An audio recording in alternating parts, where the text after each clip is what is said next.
हे वासुदेवाय ओम ज्ञानतिमिरान्धस्य ज्ञानाञ्जनशलाकया चक्षुरुन्मीलितं येन तस्मै श्रीगुरवे नमः। श्रीचैतन्यमनोभीष्टं स्थापितं येन भूतले स्वयं रूपः गदामग्यं ददाति स्वपदान्तिकं। वन्देऽहं श्रीगुरो श्रीयुतपदकमलं श्रीगुरुं वैष्णवांश्च श्रीरूपं सागरजातं सागर रघुनाथान्वितां तां सजीवम् साद्वैतं सावधूतं परिजनसहितं कृष्णचैतन्यदेवं श्रीराधा कृष्णपादान् सह गणललिता श्रीविशाखान्वितांश्च। हे कृष्णा करुणा सिन्धो दीनबन्धो जगत्पते गोपेश गोपिकान्ता राधा कान्ता नमोऽस्तुते तप्त काञ्चन गौराङ्गी राधे वृन्दावनेश्वरी वृषभानुसुते देवी प्रणमामि हरिप्रिये वाञ्छाकल्पतरुभ्यश्च कृपा सिन्धुभ्य एव च पतितानां पावनेभ्यो वैष्णवेभ्यो नमो नमः। जय श्री कृष्ण चैतन्य प्रभु नित्यानंद श्री अद्वैत गदाधर शिवासादि गौर भक्त वृंद हरे Krishna Krishna Krishna Hare Hare Hare Ram Ram Ram Hare Hare Hare Krishna. So we are continuing with the sixth chapter. We had finished two sessions in it. The first session where we saw what is the connection between fifth chapter and the sixth chapter, where action in Krishna consciousness, that is like karma phala tyagam or karma sannyasa yogam. So in which Krishna will say whatever activities that you do, you have to offer it. You have to do a detachment or you have to get into it. So subsequently he will finish it up with you have to perform, you have to become a yogi. Okay, that is what will continue in the sixth chapter also. So Krishna will talk about Ashtanga Yoga, specifically on the chapter titled Dhyana Yoga. Okay, so that is what we saw in the last two sessions. In the second session, we saw specifically about Yoga Arudha, the two types of Arurukshu Munayaha. Okay, the two ways of yoga ladder. And then we saw how to, from 10th sloka to 17th sloka, all about regulation, all about physical discipline, how and what is the way a person has to do dhyana yoga, more in terms of the location, the place in which he is trying to do the dhyana yoga, uh, meditating upon the Paramatma inside the body. That is the most important aspect. And what is the purpose of doing it is to liberate from this material world and then go to the higher planetary world. So there will be whenever there is an action, for that action, what is the objective of the action is also very important. So whenever a yoga or a particular uh, practice is being done, what is the objective or what is the objective of it? So all the yogis objective is to realize the Paramatma inside is one, to meditate upon, to meditate upon the person inside. And what is the output and realization or goal is to move out of this material world and merge with the Brahman or go out of this material world. So that is the main objective of Dhyana Yoga. So somebody will say, I'm doing this Ashtanga Yoga for my physical fitness, for my health benefits. That is all niyama, yama, all at the lower level. Only at the niyama, yama, asana, and this one. When you go into a little bit more on pratyahara, dharana, dhyana, and samadhi and all, it is more focused towards the primary goal, the objective. Prabhupada makes it very clear, Krishna also makes it very clear that the goal is to realize the Paramatma inside. Okay. And in that, Krishna is talking about specifically the last one, the Yukta Ahara Viharasya Yukta Chetisu Karmashu. So regulation is very, very important. Whatever we do, it has to be regulated. It is not like either too much or too little. Either eating, sleeping, or taking rest or recreation, everything should be on the Nidhanam. Nidhanam means kind of a very composed or kind of a regulated way. Okay, so either way, if too much is also bad, too little is also bad, which means we will never get the required objective. Okay, that is where we almost stopped around 17 to 18th sloka, I believe, right? So now between 18th sloka to 30 sloka, almost 10 to 12 slokas, Krishna will specifically focus on how to achieve the perfection, how to achieve the samadhi stage. That is very important. See, when you keep growing more and more in bhakti also, in one way, same when you apply it in dhyana yoga, we are following the regulative principles, we are controlling our senses, we are focusing only on eating Krishna prasadam, and we are engaged our mind and senses, everything. But what is the next step? Next step, when you even in bhakti also, when you go from a devotion service, when you get sadhu sangha, when you get bhajana kriya, when you get anartha nivritti, then you get into nishta stage, then you go into the next, keep moving to the next stage of highest perfection of bhava and prema. Okay, the ruchi, you will have to get the taste and then you have to achieve the prema stage. That is highest. Same way in dhyana yoga also, the highest stage is samadhi. Samadhi means union. Samadhi means perfection. Samadhi means in cohesion with the Supreme Lord. So there are many different understanding of the word samadhi. But from Prabhupada's perspective, in others will simply say samadhi means just living it or everything, nothing, the mind will never get into any agitation, everything. It'll just merge with the Lord. The body will remain, but the Atma will merge with the Brahman. That is one way of understanding samadhi. The other way of understanding samadhi is to become completely void, completely nil.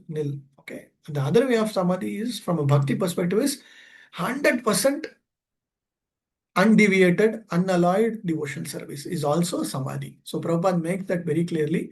A person in Krishna consciousness fully devoted for worship of Radha Krishna, Jagannath, Baldev, Subhadramai, Gauri Neta, everybody, even though they are working in normal day-to-day activities, they are already attained the samadhi stage because for them nothing will be disturbed. Nothing, they will be unperturbed, undisturbed. Okay, so when from a preaching perspective, when somebody talks about what is meant by samadhi, in normal way of understanding what is samadhi, is somebody after sannyasam, they will just go sit in one place and start continuously meditating, and they will leave their body. Right, their body will remain as it is, but the atma will have gone. So immediately, what they will do for great rishis and sannyasis, they will build one big sannyasi, or sorry, one mandapam, one kind of a small kutir, and then say he has already attained samadhi. Right? So that is where people, for example, if you have gone through Raghavendra, okay, from Madhva Gauda Sampradaya, right, from Madhva Sampradaya, Madhvacharya Sampradaya, there was one great personality, great one who is a great devotee of Lord Rama, Raghavendra. Right? He also, people will just say, oh, he attained samadhi. Which means what? At some point of the time, he decided, okay, it is more than enough. So he just sat in one place and started meditating upon the Supreme Lord. And they called it Jiva Samadhi, which means Jiva Samadhi means he sat and then he asked them to build a a brick wall around his whole body. So they made it kind of a box and with the typical samadhi this one, and then they just closed it. That's all. Right. So he was completely in the trance. He has attained that, and then so that is one way of understanding samadhi. But what Prabhupada and Krishna wants us to understand is also very important. Okay. So let us continue from from wherever we left. Okay. Any clarifications before we get into the 19 and 20th slokas? I think the last sloka we was yato yata nishtalite manas chanchalam astiram. No, sorry. 18, we saw this. Yeah. Yata dhipo nivatasto nengnate somupomrita yogino yata chittasya yunjato yogamatmanaha. I think before that we saw this entire yada vinayatam chittam atmanyeva, this priha sarva kamyabhyo, this portion we saw, and then this yukta hara viharasya. I think these two slokas we have almost done. Yeah, we can continue with the 19th sloka. Can somebody read the translation? Yeah. Prabhu, I think last week we finished till 17th, but not 17. clear. Okay, no problem. We'll Yeah. continue with 18. Yeah. Yada vinayatam chittam. Please read, Prabhu. Atmanyeva vashishyate nispriha sarvakamebhyo yukta hi uchyate tada. Yeah, please read. Okay. Translation. Translation. Okay, Prabhu, go ahead, Prabhu. Okay. When the yogi, by practice of yoga, disciplines his mental activities and becomes situated in transcendence, devoid of all material desires, he is said to be well established in yoga. Purport. The activities of the yogi are distinguished from those of an ordinary person by his characteristic cessation from all kinds of material desires, of which sex is the chief. A perfect yogi is so well disciplined in the activities of the mind that he can no longer be disturbed by any kind of material desire. This perfectional stage can automatically be attained by persons in Krishna consciousness, as stated in the Srimad Bhagavatam 9.4.18 to 20. Savai Manah Krishna पदारिवन्दायोर् वच्चांसि Vaikuntha गुणानुवर्णने करौ हरेर मंदिरा मर्जनादाशु श्रुतिम चक्षर चकारचित्ता सत् कथाद्योदय मुकुंदा लिंगालय दर्शने दृश्याउ तद्भृत्या गात्र स्पर्शेन्गा संगमम ग्रहणं च तत्पादा सरोज सौरभे श्रीमत्तुलस्या रसनां तत् अर्पिते पदौ हरे क्षेत्र पदानुसर्पणे शिरो ऋषिकेशा पदाद्भिवानंदने कामं च दास्य न तु काम काम्याय Can you please scroll, Prabhuji? यथोत्ताप Yathottama Shloka Janashraya Rati. King Amrisha first of all engaged his mind on the lotus feet of Lord Krishna. Then, one after another, he engaged his words in describing the transcendental qualities of the Lord. His hands in mopping the temple of the Lord, his ears in hearing of the activities of the Lord, his eyes in seeing the transcendental forms of the Lord, his body in touching the bodies of the devotees, his sense of smell in smelling the scent of the lotus flowers offered to the Lord, his tongue in tasting the tulsi leaf offered at the lotus feet of the Lord, his legs in going to places of pilgrimage and the temple of the Lord, his head in offering obeisance unto the Lord, and his desires in executing the mission of the Lord. All these transcendental activities are quite befitting a pure devotee. This transcendental stage may be inexpressible subjectively by the followers of the impersonalist path, but it becomes very easy and practical for a person in Krishna consciousness, as is apparent in the above description of the engagements of Maharaj Ambarish. Unless the mind is fixed on the lotus feet of the Lord by constant remembrance, such transcendental engagements are not practical. In the devotional service of the Lord, therefore, these prescribed activities are called archana, or engaging all the senses in the service of the Lord. The senses and the mind require engagements. Simple abnegation is not practical. Therefore, for people in general, especially those who are not in the renounced order of life, transcendental engagement of the senses and the mind, as described above, is the perfect process of transcendental achievement, which is called yukta in the Bhagavad Gita. Hare Krishna. Thank you, Prabhu. There are some very nice lines, okay? Unless the mind is in the lotus feet of the Lord, by constant remembrance, such transcendent engagements are not practical, okay? Therefore, these prescribed activities are called archana, and the senses and the mind require engagement. How does we understand this? The senses and the mind engagement means continuously it has to be engaged. Otherwise, it will get diverted. It will never be like kind of, oh, I'll be always good in this. No, it will be always getting into something or the other. Okay, so that is why in Nahi Kaschit Shanamapi, right? In third chapter, he said, you cannot be idle, not even for a second, either through mind or through action, whatever, or through your mouth, Vacha, Manasa, Kaya, whatever be it, through your body, through your speaking, or through your manam or mind, you cannot be idle. So, simple abnegation is not, which means what? Oh, I will not do it. Let me not. That is also not practical. It has to be engaged, but however, how we engage it is more important. Okay.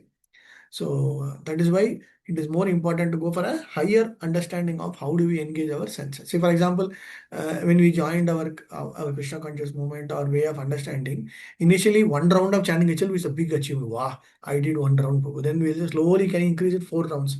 Then after 4 rounds, when it becomes 8 rounds and all slowly, then you will be finding it very difficult. Oh, what is this? Oh, 16 rounds of chanting, impossible. I cannot just spend 16. I cannot spend 2 hours, right? I have so many other things. But slowly, when you get the taste, when you understand the importance, when you get the seriousness, now if you still feel like, oh, it is 2 hours, means no, if you feel like, no, it is part and parcel of you, it has become a habit for you, it is part and parcel of your chanting. So it is not difficult at all, right? So that is why Prabhupada is making this transcendental change may be inexpressible subjectively to the policy. So which means they will never be able to practically understand. But it might look like an impossible task, right? In Krishna consciousness, if you say there are so many like whatever unimaginable tasks people have performed, correct? Apart from their normal activities, normal duties, we have so many great personalities, so many things. Like how well they're able to make their time management so thoroughly, how well they're able to do all their sadhana, and as well as do their professional work, office work. So many, even Matajis also, right? Apart from nowadays, apart from your normal day-to-day household work of taking care of children, taking care of husband, taking care of in-laws, so many things. Apart from that, many Mataji are doing wonderful seva, right? Either doing Rajbhog seva or whatever their capacity, right? So which means Krishna will make the way to expand our capacity. That is a very beautiful thing that Prabhupada will make. So whenever you have your uh, utsaha, dhairya, and nishchaya, whenever it becomes more enthusiastic, the 24 hours will expand like anything for us to accommodate everything together. Okay, how is it possible? We ourselves don't know, but we might have achieved certain wonderful things, right? So how is that possible? Krishna will make that possible. Our mind will be completely controlled, right? That is why when you go for chanting, when you sit and listen to lectures and you read through Bhagavatam, Bhagavad Gita, the impractical, the impossible, impractical aspects will never be in touch. It will all get this one. Okay. Beautiful, Purport. Any specific points, any thoughts? Yeah, Prabhupada is making about this, about Ambarish Maharaj, Savamana Krishna Padaravindo Vacham. So, how he engaged all his senses and also his singularity in plurality. There's a difference between singularity and plurality, right? So, one person doing plurality. And there are other wonderful nine Navavidha Bhakti. There are other devotees who did one particular one particular devotion service very expertly. But Ambarish is glorified for all the nine terms with highest perfection. Right? Yada Uttama Sloka Jana Ashraya. Uttama Sloka means that Supreme Personality of Godhead's Ashraya. He has taken shelter of that Uttama Sloka. Okay. So Prabhupada is giving all his specific points. See, even during Vedic period also, right? How do we understand from Bhagavatam? Even during Vedic period, even during other yuga time, like Kshatriyas, like the Panchapandavas or the Rishis, they had a lot of obligatory requirement. They had their own perfectional duties, right? Their Swadharma was also there. They have to take care of the family, they have to take care of the children, they have to take care of the kingdom. Everything is there, but still they were wonderful devotees, right? So we might not simply say, oh, those time they were all 100% devotees. No, no. If you take Bhagavatam, all these wonderful devotees or great personalities mentioned, they all have their own work and they have to perfectly follow and do that work. But apart from that, they were also doing wonderful devotion service, like how we talk about Bhakti Vinod Thakur, so many personalities, right? So when we read through all those in Bhagavatam, mention about rishis and munis is very less, which means what those who have gone out of the. But in Bhagavatam, you see it is almost all are grahasthas, and grahasthas also very tough positions. Like almost all are kind of in a very higher position, and they have performed wonderful devotion service. Right, Prahalad Maharaj, Dhruva Maharaj, Ambarish Maharaj, Rishabhadev. Everybody are followed the principles of devotion service along with their normal sadhana. Okay, so that is where we need to see it is practically possible. Okay, clear, fine. Let us continue. Please read. Hare Krishna, Prabhuji. Yes, Mataji. Yatha Deepo Nivatastho Na Ingate Sopama Smrita Yogino Yat Chittasya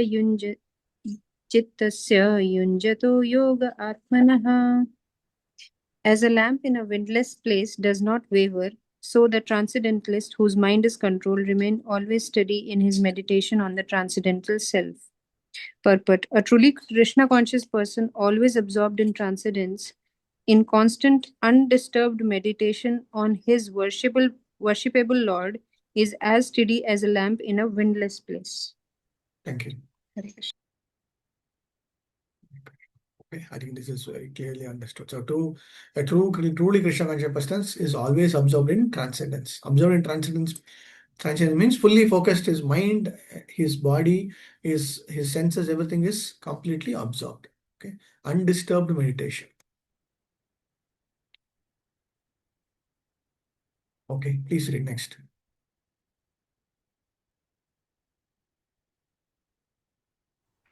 Hare Krishna Prabhuji. Yes, Mataji. Text 20 to 23.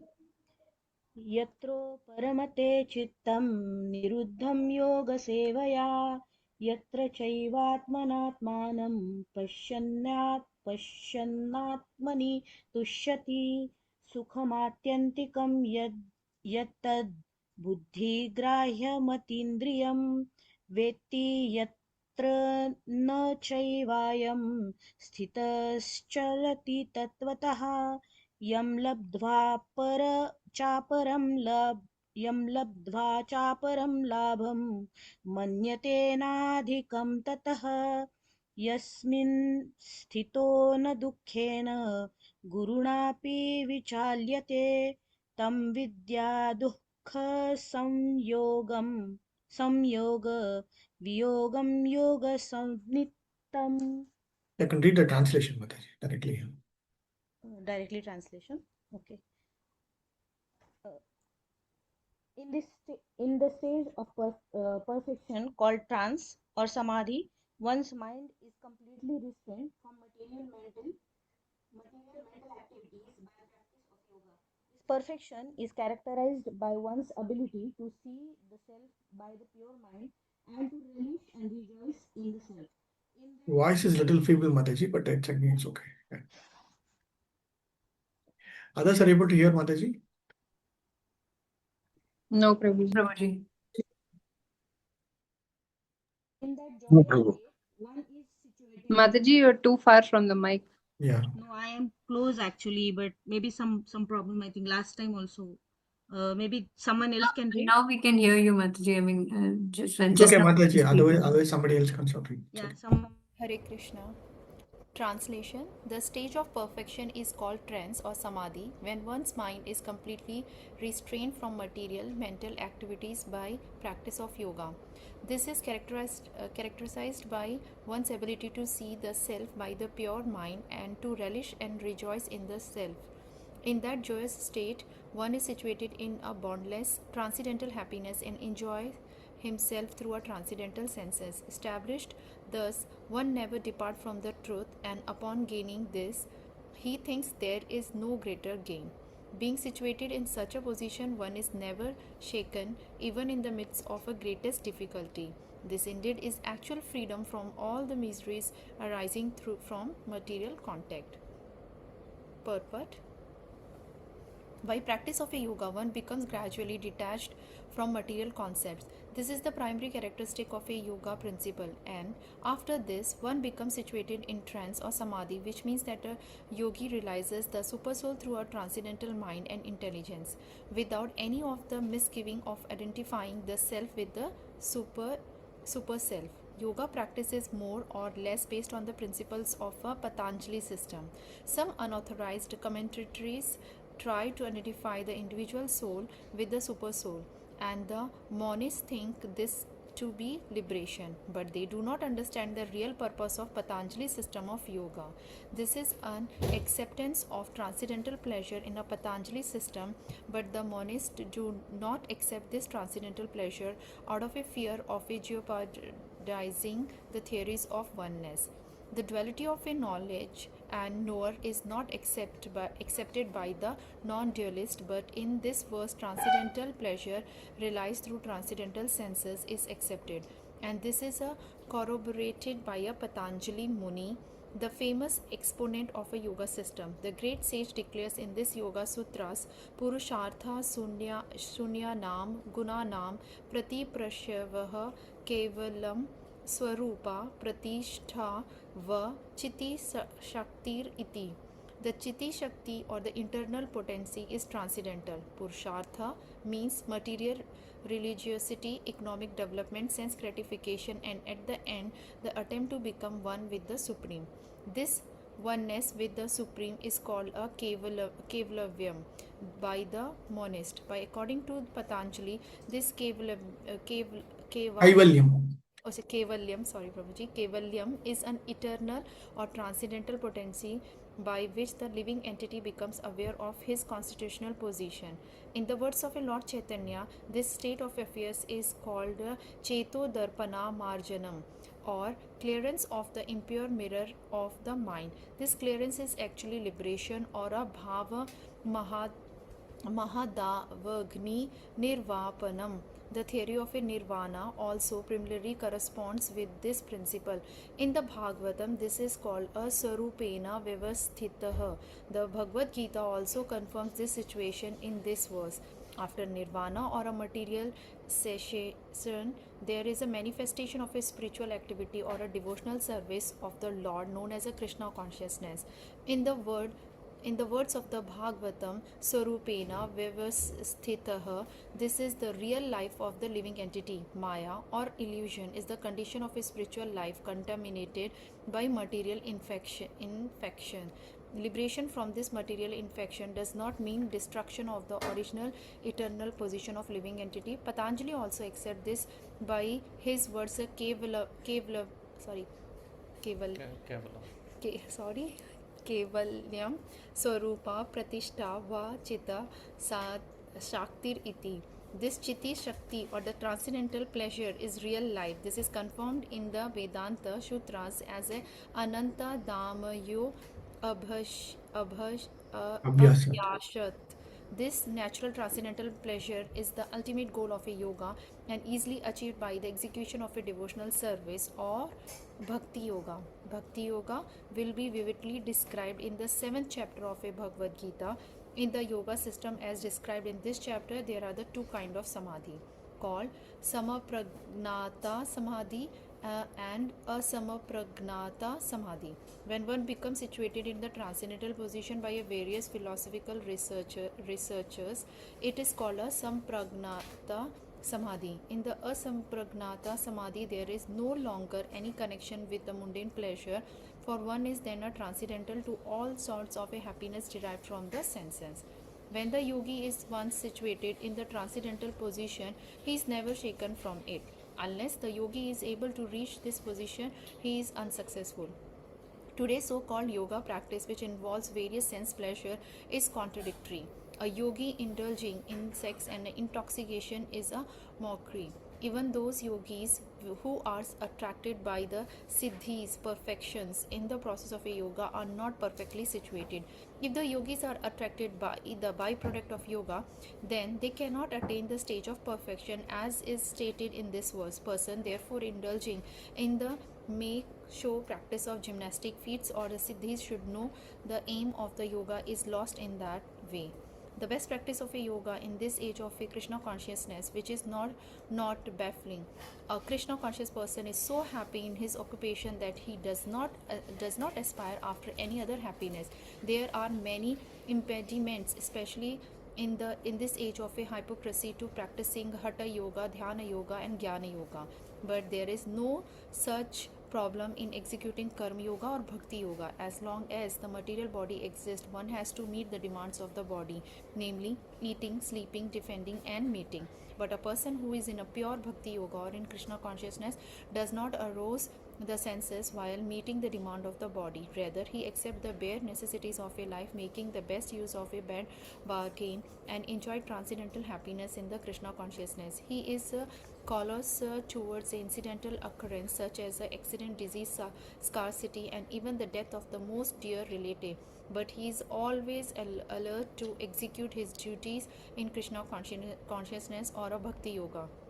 Accidents never deviate him from his duty. As stated in Bhagavad Gita, agama payayuno anityastams tithishva bharata. He endures all such incidental occurrence because he knows that they come and go and do not affect his duties. In this way, he achieved the highest perfection in yoga practice. Hare Krishna. Thank you, Prabhuji. Hare Krishna. Wonderful. Thank you, Mataji. Almost 4 slokas.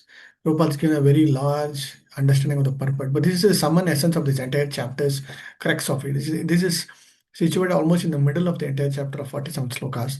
But most importantly, from the sloka perspective also and Prabhupada's perspective also, the bottom line is very clear that this recommendation of Ashtanga yoga is not practical from a current yoga perspective. And what is the recommendation is also to be understood. That is what Prabhupada very detailedly after the 3-4 paragraphs, he talks about the best practice of yoga in this Krishna is in this age is Krishna. So he talks about what is this one and in that. Okay, before that, let us go into this aspect of every para. Okay, very nice way of understanding. So we'll attack paragraph by paragraph. Okay, so by practice of yoga, one becomes gradually. So the need for performance of yoga is detachment from material concept. So if somebody is performing yoga means the real, it can be any yoga. It can be karma yoga, jnana yoga, bhakti yoga, ashtanga yoga, dhyana yoga, hatha yoga, whatever be it. But the real principle behind it is to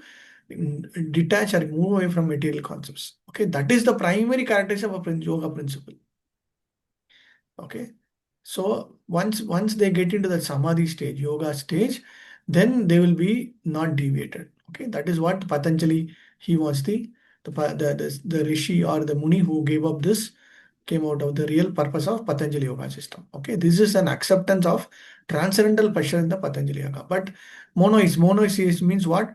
The one who thinks everything is one. After this after the death, everything will be, they'll just merge with that one, and then there is nothing called Paramatma separately. There is nothing called a Jivatma separately. There is nothing called Bhagavan separately. It's all one energy form. So, but that is not the truth.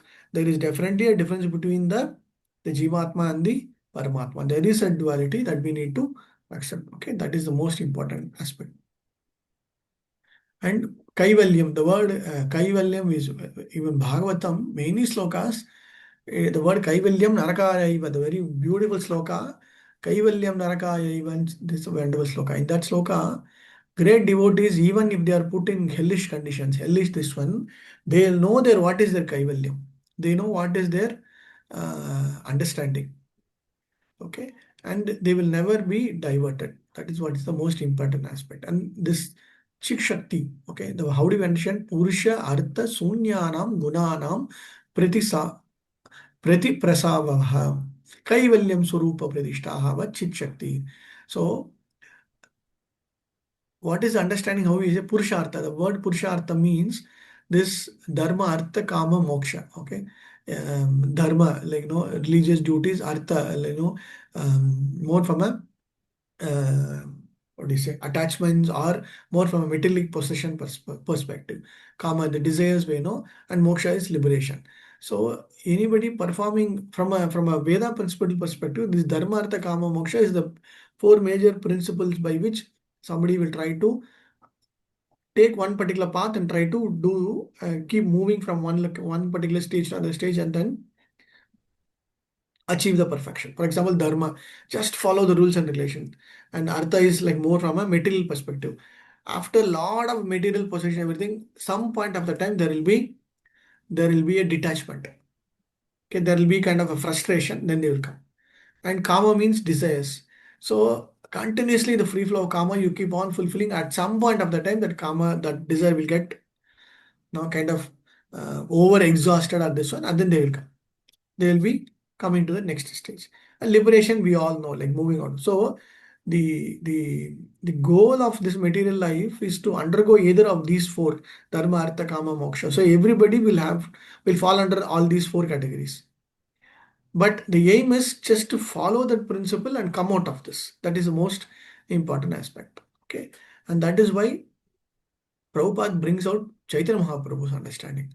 So Patanjali from a Yoga Sutra perspective, what he's saying, everybody will have to undergo this principle of Kaivalyam, but understanding this Kaivalyam, they have to come out of their understanding of who they are and follow the Chit Shakti. Chit Shakti means the internal potency or the energy by which they are able to understand that yes, I am a separate Jivatma. I am having a separate type of happiness. That happiness is not towards material way, but is beyond the material happiness. That is why when somebody performs yoga, they'll be able to go to the samadhi stage. They'll be doing all this one. But once they achieve that samadhi stage, that happiness is more from a transcendental perspective. Okay, so that is where we need to understand. So now, till this stage, you should be very clear what is meant by Kaivalyam and what is that Patanjali's recommendation. Okay, till now it is all okay. You have any doubts? Prabhuji,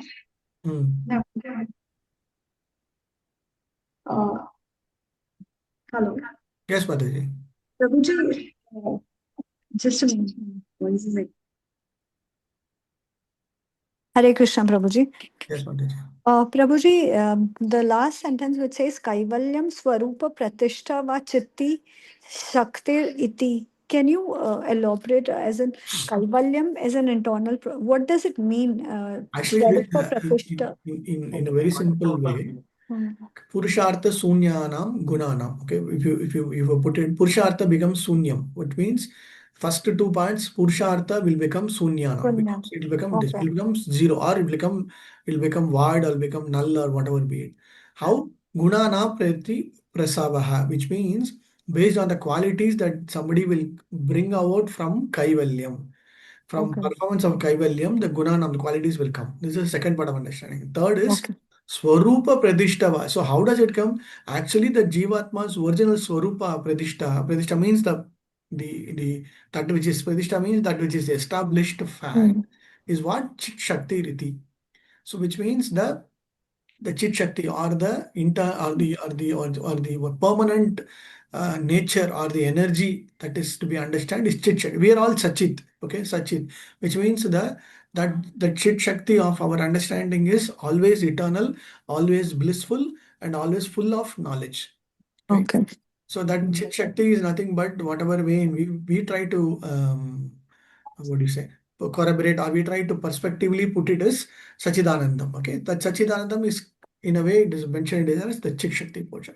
Even in other slokas and other literature also, this Chit Shakti portion will be brought out. So we have our Chit Shakti, there's no doubt about it. And our Kundalini Shakti inside is Chit, which means permanent, which means blissful, which means eternal. So realization of the Chit Shakti is the what more important. Okay, so here the monist will misinterpret Kaivalyam as becoming one with the Supreme. Rather, it's the becoming aware of a constitutional. Correct. Okay. That means you will get Anandam, you will get knowledge, and you will be eternal. You will be able to achieve these three main principles of understanding. Then you will realize, oh, okay. Then automatically, from a bhakti perspective, then automatically what is the goal will be? I have to know who is the Supreme. I have to do some seva to him. That is the next stage. Okay. All right. Thank you, Prabhuji.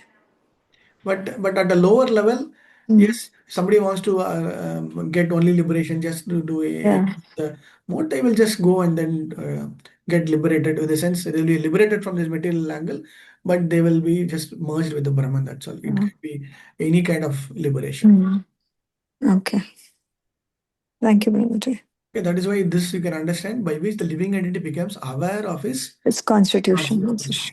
Okay. So we are also following the Kaivalyam. We are also, our goal is to get to that Kaivalyam. But once we get to the Kaivalyam, even Naraka will become, even hell will become heaven for us. Heaven. Because it doesn't matter for us. All that we will do is just performance of devotional service wherever we are. We don't even bother about liberation. Liberation, correct. As mentioned by Rup Goswami, there are 5 kinds liberation. Correct. So, as a Krishna conscious person, we're not bothered about it. Correct. Okay. Thank you, Prabhuji. See, why we are going little more detail is these are all knowledge, gyan, that you should be able to understand, assimilate, and tomorrow if you are put in a situation, or if they are getting, you should be able to bring out this specific knowledge.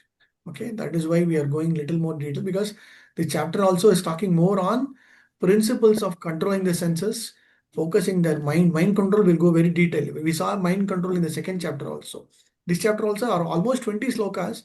From a yoga perspective, dhyana yoga perspective, controlling of sense, control of mind, and all the other principles will automatically fall into it, right?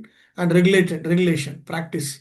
The last portion will talk about detachment, vairagyam, and practice. Okay, manam chanchalam hi mana Krishna, and then Krishna will say, yes, very difficult. That how do we do it? It is only through practice and determination. That is the last portion, that will portion. But here, this section is all about that understanding. Okay. Yeah, sure. Now, Hare Krishna, Prabhu. Yes, Prabhu. I just know Mataji say 5 kind of liberation. I thought it is only 4 kind of liberation. Right? No, 5 are there, Prabhu. It is there in Bhagavatam. I will pull it out. Okay. 5. What are those 5? Yeah, I will just give you 1 second. I will take it out in Bhagavatam. There is one particular sloka. That first canto. I'll pull it out, Prabhu. We'll finish this and then I'll pull it out. Okay. Okay. So Sayujya Mukti, Swarupa Mukti, Samibhya Mukti, and 1 second, I have that in. Where is it? Alokya Prabhuji. Salokya, Sarubhya, Sarshti, Samibhya, and one thing. There is one sloka also. I forgot the number. I'll pull it out too. Okay, which sloka I put?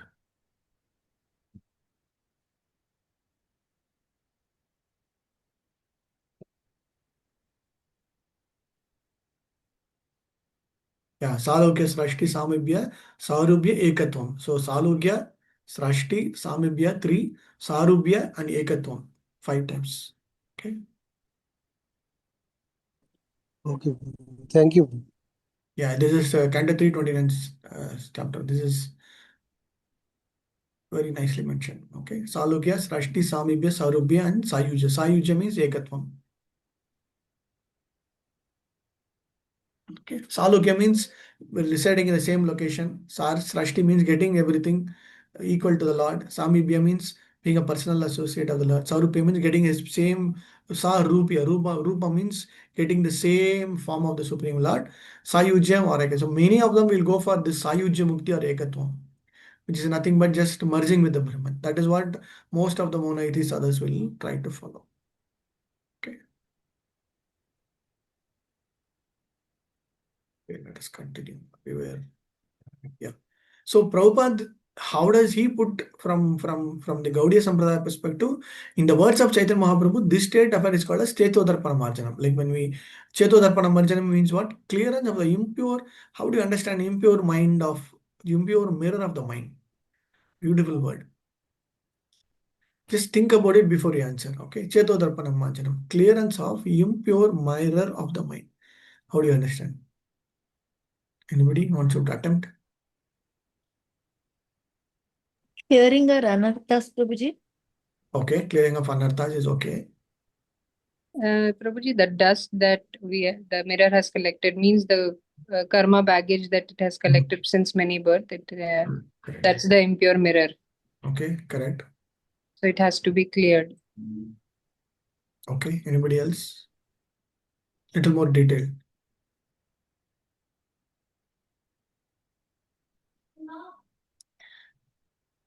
Maybe I'll give you a clue. What is the characteristics of a mirror? To reflect whatever it sees. Reflexes, yeah. Yeah. Okay, now apply that principle in this concept. Yeah, so the mind is impure. So, I mean, to clear that impure state of mind. What will happen then? Clear our consciousness, bro. Clearer consciousness, correct. Then So we'll be able to understand our constitution. exactly. Dusty So mirror will not be able to see in that if I there's a don't mirror know. which is dusty. Correct. Yeah. Correct. I don't know who I am. I'm in a state of complete ignorance. Who am I? We don't know. Now we can just simply answer from a definition perspective. Oh, I am a Jivatma, I am a Sachidananda, I am a separate living entity. It's all principally we can say, or theoretically we can say. But when you keep on doing Chanto Darpana Marjanam, chanting regular, what will happen? The cleaning process, the consciousness process, everything will change. It will go, and then it will reflect. I can see myself directly. Like if I'm going to see myself in the mirror, I know who I am. I'm not this body. I am not the so and so person. I am just the servant of the servant of the servant of the Supreme Lord. That reflection or the understanding will clearly get. Now the mirror is completely dark or completely kind of so much of dust, so much of wax. Sometimes for certain people, wax will be there. It means it is very difficult to remove the greasy wax on our mirror. Like if the mirror is only with little powder and dust, you just do some 1 or 2 times will go. But for example, the mirror has got accumulated for millions and millions of years of grease and wax and other things. Nothing will go. You have to put lot of effort, right? But what is the final this? It will reflect on the identity of who you are. Okay. Then immediately what a Bhava Maha Dhavagi Nirvapanam, which means that this clearance is actually liberation. So once you get that, that is called the liberation. Once you realize that who you are, that is liberation. It doesn't really matter whether you are dead, you are going to higher planets, you are doing Salugya, Srashti, Samibhya, Ekatvam, whatever it is, all immaterial. That is what Mahaprabhu's point, and Prabhupada brilliantly brings it out for us to understand what is the need or requirement for us to do this chanting. And also cleansing. Whatever that we do, everything is Chetodarpana Marjana only. Like when you talk about this wonderful Ratha Yatra festival, after Ratha Yatra is the Gundicha Marjanam. Now in the next 10 uh, Stana Yatra and then Gundicha Marjanam will come, which means the cleaning of the entire temple of Gundicha temple will happen now, right? So Mahaprabhu will go, we read through Chaitanya Charitamrita very beautifully. Mahaprabhu and associates will go and do the cleaning, and then again another cleaning, every bit, every small part. So Mahaprabhu will say, whosoever collects the dust, collects a lot of more dust or whatever straw, they are considered topmost, right? So I'm just trying to reflect that point here. The purport can be aspect of understanding what is Kaivalyam, and what Prabhupada's point of view is, our Mahaprabhu's teaching is more from a understanding of realization. Samadhi means understanding who we are. Okay, let's continue. So that is what does nirvana. Okay, Bhavamaha Davagi Nirvapanam. Nirvapanam means the complete. So the word nirvana everybody will use without external consciousness is nirvana. For example, in Mahavir, we know Jainism and the Mahavir's nature, like how Rishabhadev brought out, right? Where they follow specifically in terms of complete nirvana, right? They move out of that particular external consciousness. That is also one aspect is absolutely applicable. However, the aspect of having personal relationship and then the devotion service is lacking in the so-called Jainism and then the Mahavir's principles, right? So that is where we need to understand that concept. In Bhagavatam, this is called Swarupena Vyavastitaha, which means that Swarupena, the original living identity, is brought. Okay. So this chapter this paragraph we can understand.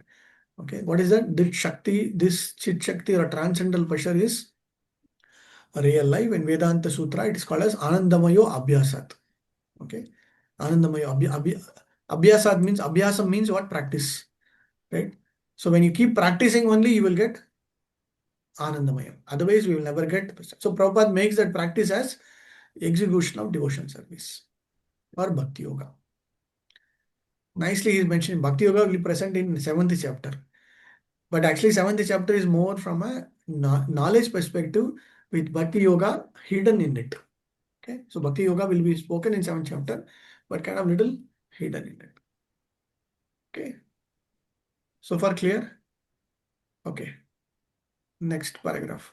A little bit more philosophical understanding, little bit of more knowledge, but just read through again, then you will get the understanding.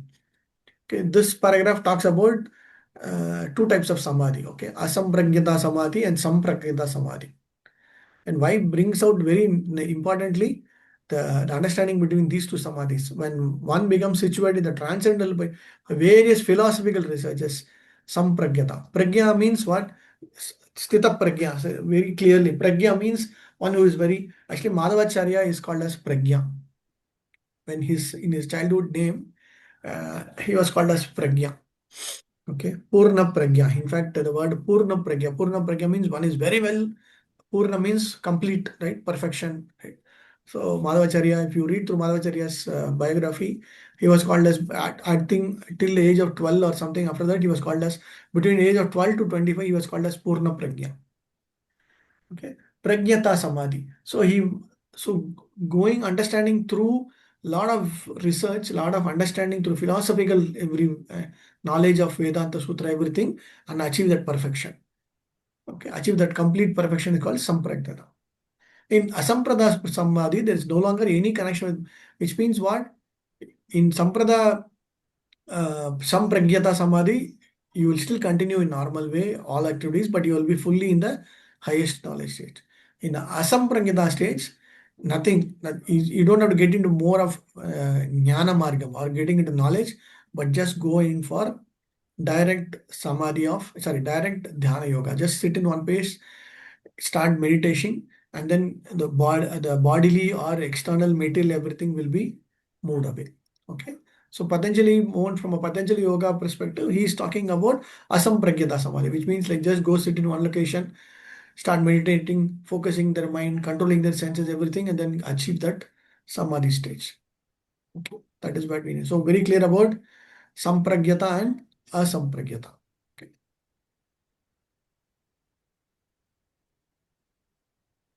So this line is very important. Unless one is able to achieve. So afterwards, this is a very important aspect. In the next points, in the end part of this particular chapter, Arjuna will ask, oh, somebody practicing this dhyana yoga for 20 years, 30 years, 70 years, suddenly they fail. What will happen?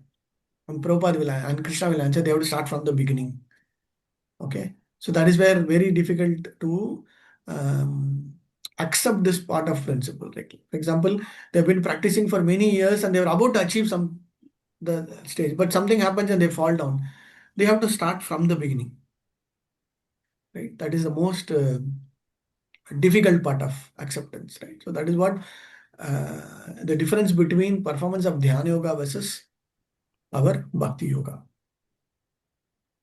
Okay, and Prabhupada is talking about yogi. Prabhupada is talking about, very importantly, is talking about yogi means including sex and intoxication is a mockery. Right? So it is completely opposite.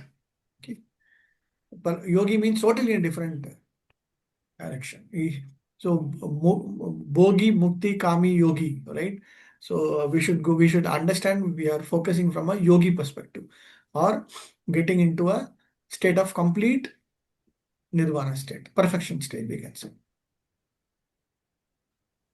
So in the next two paragraphs, Prabhupada brings about the need for bhakti yoga as Krishna consciousness. So the best yoga practice of yoga is Krishna consciousness, which is not baffling, which means is not easy, which can be completely accepted, practically followed by anybody. Okay, that is why he is bringing there is no such problem in executing karma yoga or bhakti yoga. Either through karma yoga also somebody can achieve, or through bhakti yoga also can achieve. Okay. I think this paragraph is the conclusion paragraph.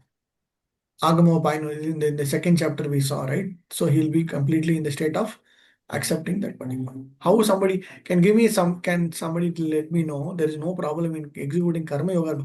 So how do somebody achieve perfection in karma yoga?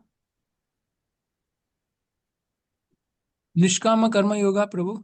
Okay, correct. By keeping Krishna in center of all activities. Okay. And By don't dedicating not all Yeah, Mataji. dedicate all our karmas to Dedicate Krishna. all our results of the karma. Results. Yeah, Mataji. not getting attached. That's what I wanted to Not say about getting the attached. result part. Yeah, Not that's getting attached. correct. Correct. Therefore, he accepts the bare necessity of life, making sure best use of a bad bargain. Are we using our life currently is best being in Krishna consciousness, that too in Singapore, that too able to attend every week every week Wednesday and Saturday is the best use of a bad bargain. We have so many other things, but still you are able to come do everything. That is the best bargain. Okay, so at least you're able to attend Saturday class, you're able to have Krishna Prasadam at least weekly once with association with the devotees is the best thing that we are able to do. So we should be always really, very, very thankful to the Supreme Lord. Accidents can never deviate from his duty. This is also very some of the lines are very beautifully pulled out. Accidents can there will have which means what there will happen some accidents. Sometimes you will not do, sometimes you will get difficulties, but still agama apayano nityas tamtitikshva bharata will still continue. Such incidents occurs, but he knows that they can come and go and does not affect his duties. In this way, he achieves the perfection. So Prabhupada brings out this for who? This is typically for a grahastha. Somebody who is working, somebody who is doing normal day-to-day activities, they'll have difficulties, they will have accidents, they will have incidents, they will have difficulties, but still he'll continue to endure. And that person will become, in this way he will achieve the so Krishna gives one way of conviction, one way of affirmation, like yes, you can come to me, yes, you can get liberated, yes, if you do this, you will be achieved. And Prabhupada practically gives out that affirmation, that confirmation also, that that assurity. Okay, yes, don't worry, whatever you're doing, just continue to do, you will become perfect. Fine, that's okay. I think today we can stop here. Then maybe Saturday we'll just continue and finish this section. Okay, today is just a short class, but in the next class we'll try to complete this portion. Maybe two more sections are required to finish this 33 to 47, but at least we will try to complete till 32nd sloka on Saturday. Okay, in the stage of samadhi, we are just halfway through, and then we'll try to see how we can continue. Okay. Hare Krishna. Prabhuji, Yes, Prabhu. Prabhuji, one quick question. It is given over here. Perfection is characterized by one ability to see the self by pure mind and to relish and rejoice in the self. This is the same Cheto Darpana Marjanam which you were mentioning? Correct. So Cheto Darpanam is the process by which you will achieve that particular position. Cheto Darpanam is the activity, or the Cheto Darpanam is an exercise that somebody has to perform continuously, and the output or the result is that. The objective is that, and when you keep performing Cheto Darpanam Marjanam, you will get that. During the course of Cheto Darpanam Marjanam, you will get a lot of other side benefits. Sometimes you'll be happy, sometimes it will go down, but the process is a cyclic process. Prabhuji, then you can say that when you are escaped, if you're doing Cheto Darpana Marjanam and you have escaped, you come out of dualities, then you have reached the ultimate stage. Can we say like that? Yes, we can say that. So now the cleaning process will be tough, but the cleaning process will never stop. After some point of the time, the cleaning process will become your normal habit that you will not even know that cleaning is happening at the background. Okay, so that is how it will be understood. So which means initially the cleaning process, the Cheto Darpana Marjanam will be very tough, difficult, everything. But slowly it goes, then automatically it will happen, but you will never get distracted. But main point is it will continue to happen. It is not that, oh, I have achieved this stage. There is nothing going to be this one. No, it will be happening at the background. It will be happening from the materialistic perspective. It will happen from the way where we will never even realize it is happening. It will be automatically getting fulfilled. Thank you, Prabhuji. Yeah, Prabhu. yeah, Prabhuji, I was going to ask about the exam. So, as I think previously stated that we'll have for first Yeah, we three have to finish chapters. this chapter, Madhya Prabhu. I think we should.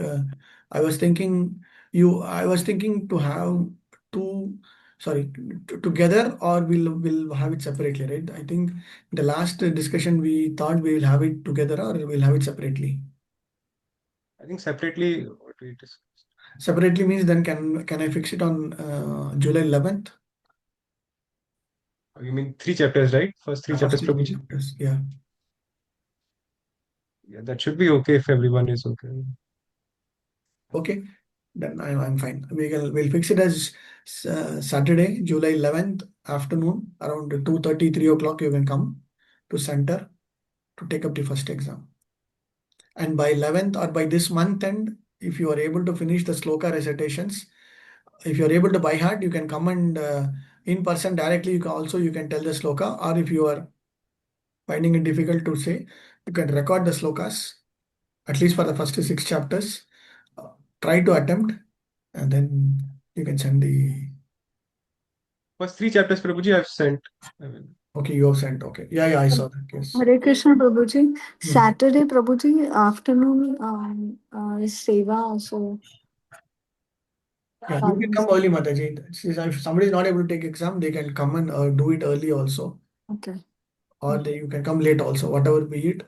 If you're not able to come around afternoon time, you can come in the evening time or night time. So the whole day, whole day in the sense after 3 p.m. I'll be there. So you can come and finish the exam. Okay. Hare Krishna, Prabhuji. Prabhuji, do we have, when we tell the shloka recording, when we give it, should we give the meaning or just the shlokas, Prabhuji? Meaning also is better. Okay. They're not able to give the meaning, but at least the understanding of the meaning is also good. For example, you just say Tadviti Pradipatana Pariprashanasya means just understand the essence of the particular sloka and then give me the understanding. That's all. One or two lines of, oh, that's all. Okay, Prabhuji. Thank you, Hare Krishna. The question bank is what is given in that book. Exactly, same. Nothing will change. So it is for the 50 marks, is it, Prabhuji? 3 chapters, I don't think I can have it for 50 marks. We can have it for 25 marks, Mataji. It's okay. Okay, Prabhuji. So 25 marks means how it will be is I will have to go for analogies mainly. Analogies 2 marks. Some 3-4 analogies will be there, or 4-5 analogies. And Sanskrit understanding 5-10 marks. And then short answer 2 marks will be like another few questions.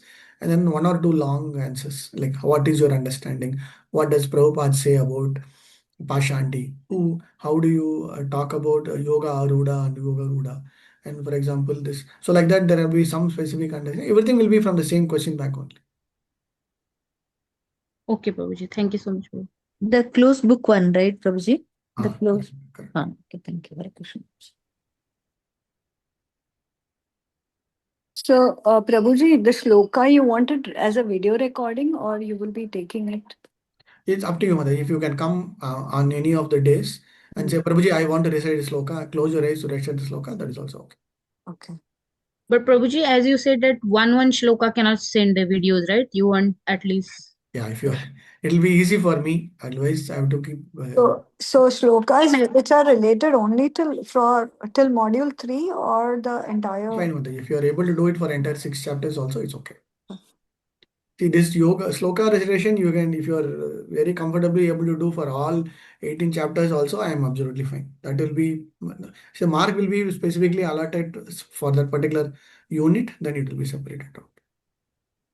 That is why I was telling you, start practicing slokas from the beginning.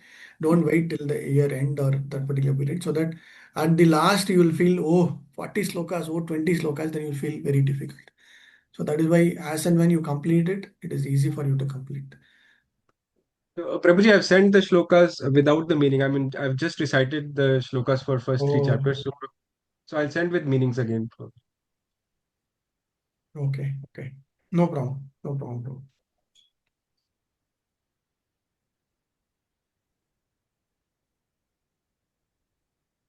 Okay, I think we'll stop here. Thank you, Alakesh.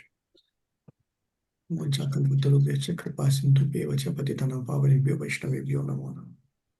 Dandavat pranam, Prabhuji. Hare Krishna, Dandavat pranam, Hare Prabhuji. Krishna. Thank you, Prabhuji. Hare Hare Krishna. Krishna, Prabhu. Thank you, Prabhu. Hare Krishna Prabhuji, thank you. Dandavat pranam.